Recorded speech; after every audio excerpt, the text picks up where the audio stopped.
Hi friends, welcome to Lincy's link. Lincy's ലിങ്കിലേക്ക് എല്ലാ കൂട്ടുകാർക്കും സ്വാഗതം. അന്നേരം ഇന്ന് നമ്മുടെ ഒരു സ്പെഷ്യൽ വീഡിയോ ആണ്. അതായത് ഒരു സീറോ കോസ്റ്റ് ലോൺ എങ്ങനെ സെറ്റ് ചെയ്യാമെന്നാണ് ഞാൻ കാണിക്കുന്നത്. നമുക്ക് വളരെ കുറച്ച് സ്ഥലപരിമിതികളും കുറച്ച് സ്ഥലമേ ഉള്ളൂ എങ്കിലും നമുക്ക് വളരെ ബ്യൂട്ടിഫുള്ളായിട്ടുള്ള ഒരു ലോൺ, ഒരു പച്ച പുൽത്തകിടി നമ്മുടെ വീടിന് മുൻപിലായി തന്നെ എങ്ങനെ ക്രിയേറ്റ് ചെയ്യാമെന്ന് ഞാൻ കാണിച്ചു തരാം. അന്നേരം വീഡിയോയിലേക്ക് പോകുന്നതിന് മുൻപ് ലിൻസീസ് ലിങ്ക് ആദ്യമായിട്ടാണ് കാണുന്നതെങ്കിൽ സബ്സ്ക്രൈബ് ചെയ്യുക, ലൈക്ക് ചെയ്യുക, അതുപോലെ തന്നെ ഷെയർ ചെയ്യുക. ഓക്കെ ഫ്രണ്ട്സ്, അന്നേരം നമുക്ക് വീഡിയോയിലേക്ക് പോകാം. ആദ്യം തന്നെ നമ്മൾ എവിടെയാണോ ലോൺ സെറ്റ് ചെയ്യാൻ ഉദ്ദേശിക്കുന്നത് ആ ഒരു സ്ഥലം, ആ ഒരു ഏരിയ നമ്മളൊന്ന് ചെത്തി ഒന്ന് വൃത്തിയാക്കി എടുക്കുക. അതായത് കളയൊന്നുമില്ലാതെ നല്ല നീറ്റായിട്ട് ഒരുക്കിയെടുക്കുക. അതിന് മുകളിലേക്ക് ഇതുപോലെ ഈ ഒരു പുല്ലിനെ പറ്റി ഞാൻ പറഞ്ഞു തരാം. ഇത് നമ്മുടെ സാധാരണ എല്ലാവരുടെയും മുറ്റത്ത് ഒക്കെ വളർന്നു വരുന്നൊരു ടൈപ്പ് പുല്ലാണ്. സാധാരണഗതിയിൽ നമ്മൾ ലോണിനായിട്ട് ഈ ഒരു പുല്ല് ഉപയോഗിക്കുന്നുണ്ടോ എന്ന് എനിക്കറിയത്തില്ല. പക്ഷെങ്കിൽ ഇത് ഞാൻ കണ്ടപ്പോൾ എനിക്കിത് വളരെ ബ്യൂട്ടിഫുള്ളായിട്ട് തോന്നി. അന്നേരം ഞാൻ ഈ ഒരു പുല്ല് ഇങ്ങനെ വെച്ച് പിടിപ്പിച്ചതാണ്. ഈ പുല്ലിൻ്റെ പേര് എന്താണെന്ന് എനിക്ക് കറക്റ്റായിട്ട് അറിയത്തില്ല. പക്ഷെങ്കിൽ ഈ ഒരു പുല്ല് വളരെ ബ്യൂട്ടിഫുള്ളായിട്ട് നമുക്ക് ഇതുപോലത്തെ ഒരു സെറ്റപ്പ്, ഒരു പച്ചപ്പ് ക്രിയേറ്റ് ചെയ്തെടുക്കാൻ പറ്റും. നമ്മുടെ സാധാരണ ഇതുപോലത്തെ ഒരു ലോൺ സെറ്റപ്പ് പോലെ തന്നെ നമുക്ക് ഷേപ്പ് ചെയ്ത് ഒക്കെ നമുക്ക് ഈ ഒരു ലോൺ ചെയ്തെടുക്കാവുന്നതാണ്. ഇത് ബിസിനസ് പരമായിട്ട് അല്ലെങ്കിൽ വളരെ പ്രൊഫഷണലായിട്ട് ഈ ഗ്രാസ് ഉപയോഗിക്കുന്നുണ്ടോ എന്ന് എനിക്കറിയത്തില്ല. പക്ഷെങ്കിൽ നമുക്ക് ഈ ഒരു ലോൺ ഗ്രാസ് ഉപയോഗിച്ച് വളരെ ബ്യൂട്ടിഫുള്ളായിട്ട് വീടിന് മുൻപിൽ ഒരു പച്ചപ്പ് നമുക്ക് ഉണ്ടാക്കിയെടുക്കാൻ പറ്റുന്നതാണ്. അന്നേരം ഈ പുല്ലിനെ പറ്റി നിങ്ങൾക്ക് അറിയാമെങ്കിൽ ഫ്രണ്ട്സ് ആരെങ്കിലും അറിയാമെങ്കിൽ കമൻറ്റ് ചെയ്യുക. പിന്നെ നമ്മൾ ലോണിൽ പ്രത്യേകിച്ച് ശ്രദ്ധിക്കേണ്ട ഒരു കാര്യമെന്ന് പറഞ്ഞാൽ ഇടയ്ക്ക് ഇതുപോലെ കളകൾ കിളിച്ചു വരും. ആ കള നമ്മൾ പറിച്ചു കളഞ്ഞാൽ മാത്രം മതി. വളരെ നല്ല ഭംഗിയായിരിക്കും. കണ്ടോ, ഇതുപോലത്തെ ഇടയ്ക്കിടയ്ക്ക് കുറേ കളകളൊക്കെ ഉണ്ട്. അതൊക്കെ നമ്മൾ പറിച്ച് മാറ്റിക്കഴിഞ്ഞാൽ ഞാൻ കാണിച്ചു തരാം. പുല്ല് കണ്ടോ, അതിന് ഇതുപോലത്തെ വേരോട് കൂടി നമ്മൾ വേണം പറിച്ച് നടാൻ വേണ്ടിയിട്ട്. പ്രത്യേകിച്ച് ഒന്ന് ഡീപ്പായിട്ടൊന്നും വേണ്ട, അതിൻ്റെ വേര് ജസ്റ്റ് മണ്ണിൽ ഇറങ്ങി നിൽക്കത്തക്ക രീതിയിൽ ഒന്ന് നട്ടു കൊടുത്താൽ മതി. പിന്നെ ഇതുപോലെ അത് തന്നെ സ്പ്രെഡായി അങ്ങ് വളർന്ന് പോയിക്കോളും.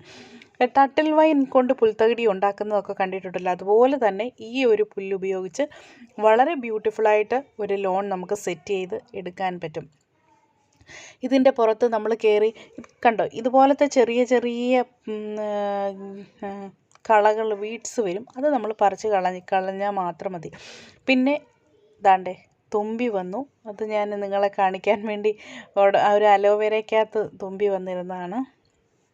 അന്നേരം നമ്മൾ ലോണിൻ്റെ അകത്ത് ഇതുപോലുള്ള പച്ചപ്പുല്ല് തകിടി വെച്ച് ഉള്ള നമ്മുടെ ലോൺ സെറ്റപ്പിൽ വെള്ളം ഒഴിച്ചു കൊടുക്കണം. അതായത് നമ്മൾ മറ്റുള്ള ലോണിനെ പോലെ പെട്ടെന്ന് ഇതങ്ങ് ഉണങ്ങിപ്പോകത്തില്ല. അങ്ങനെ ഒരു നാച്ചുറലി ഇതിനൊരു കരുത്തുണ്ട് വെയിലിനെയൊക്കെ അതിജീവിക്കാൻ. അതുകൊണ്ട് തന്നെ നമ്മൾ രാവിലെയും വൈകിട്ടും വെള്ളം ഒഴിച്ചു കൊടുക്കേണ്ട കാര്യമില്ല. ആഴ്ചയിൽ 1-2 പ്രാവശ്യം ഒന്ന് വെള്ളം ഒഴിച്ചു കൊടുത്താൽ മാത്രം മതി. വളരെ ഈസി മെയിൻ്റനൻസ് കൂടിയാണ് ഈ ഒരു ലോണും കൊണ്ട്.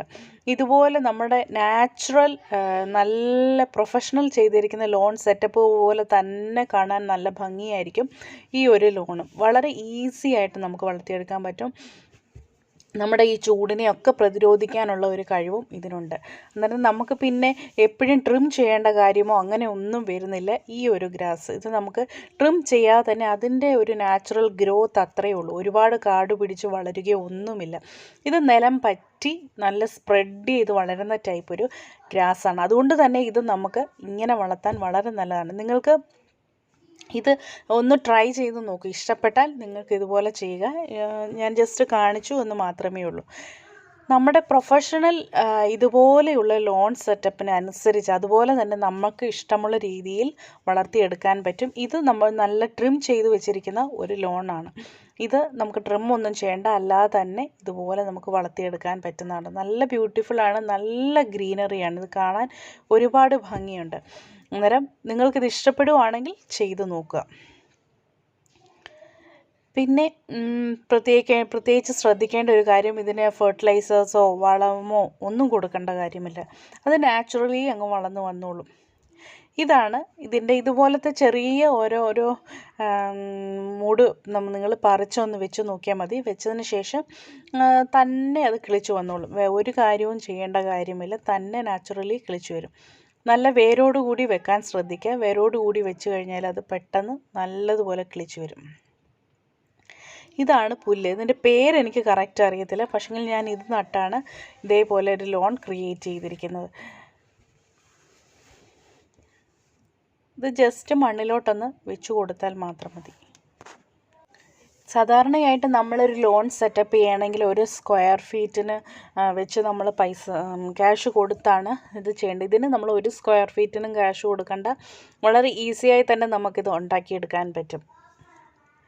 കേട്ടോ, ഈ ഒരു ഗ്രാസ് നിങ്ങൾക്ക് കിട്ടുകയാണെങ്കിൽ ഇതുപോലെ വെച്ച് കൊടുത്താൽ മതി. അത് തന്നെ ഞാൻ പറഞ്ഞതുപോലെ സ്പ്രെഡായി വളർന്നു പോയിക്കോളും. പിന്നെ നമുക്ക് ഏതെങ്കിലും ഒരു റൗണ്ട് ഷേപ്പിൽ നിർത്തണമെന്നുണ്ടെങ്കിൽ അതനുസരിച്ച് നമുക്കൊന്ന് ട്രിം ചെയ്ത് കൊടുത്തു കഴിഞ്ഞാൽ, അല്ലെങ്കിൽ ആ ഷേപ്പിനനുസരിച്ച് കട്ട് ചെയ്ത് വേണമെങ്കിൽ നമുക്ക് നിർത്താൻ പറ്റും. അന്നേരം ഈ ഒരു മെത്തേഡ് നിങ്ങൾക്ക് ഇഷ്ടമായി എങ്കിൽ ലൈക്ക് ചെയ്യുക. അതുപോലെ നിങ്ങളുടെ കമൻസ് താഴെ ഇടുക. ഞാൻ കണ്ടിടത്തോളം വളരെ ഈസി ആയിട്ട് ചെയ്യാൻ പറ്റിയ ഒരു മെത്തേഡാണ്. കണ്ടോ, സാധാരണയായിട്ട് ലോൺ സെറ്റപ്പ് എന്നൊക്കെ പറഞ്ഞു കഴിഞ്ഞാൽ വളരെ ബ്യൂട്ടിഫുള്ളായിട്ട് നമുക്ക് ഇതുപോലെ ഇതൊക്കെ പ്രൊഫഷണലി ചെയ്തേക്കുന്ന, പ്രൊഫഷണൽ മെത്തേഡിൽ ചെയ്തിരിക്കുന്ന ലോൺ സെറ്റപ്പാണ്. നമുക്കതൊന്നും വേണ്ട, നമ്മുടെ ചെറിയ കുറഞ്ഞ സ്പേസിൽ വളരെ ഈസി ആയിട്ട് ചെയ്യാൻ പറ്റുന്ന ഒരു മെത്തേഡാണിത്. ഇടയ്ക്ക് കളകളൊക്കെ കിളിച്ച് വരും, അത് നമ്മൾ പറിച്ച് മാറ്റിയാൽ മാത്രം മതി. അല്ലാതെ ഇത് വളരെ ഈസിയും വളരെ നല്ലതായിട്ട് ചെയ്യാൻ പറ്റിയ ഒരു മെത്തേഡാണിത്. Thank you friends, thank you for watching Lincy's link. അതുപോലെ തന്നെ നിങ്ങൾക്ക് വീഡിയോ ഇഷ്ടമായാൽ സബ്സ്ക്രൈബ് ചെയ്യണം, ലൈക്ക് ചെയ്യണം, പിന്നെ ഫ്രണ്ട്സിനൊക്കെ ഷെയർ ചെയ്ത് കൊടുക്കണം. ഈ ഒരു മെത്തേഡ് നിങ്ങൾ പരീക്ഷിച്ച് നോക്കുക, തീർച്ചയായിട്ടും സക്സസ്ഫുൾ ആയിരിക്കും. അന്നേരം bye, see you next video.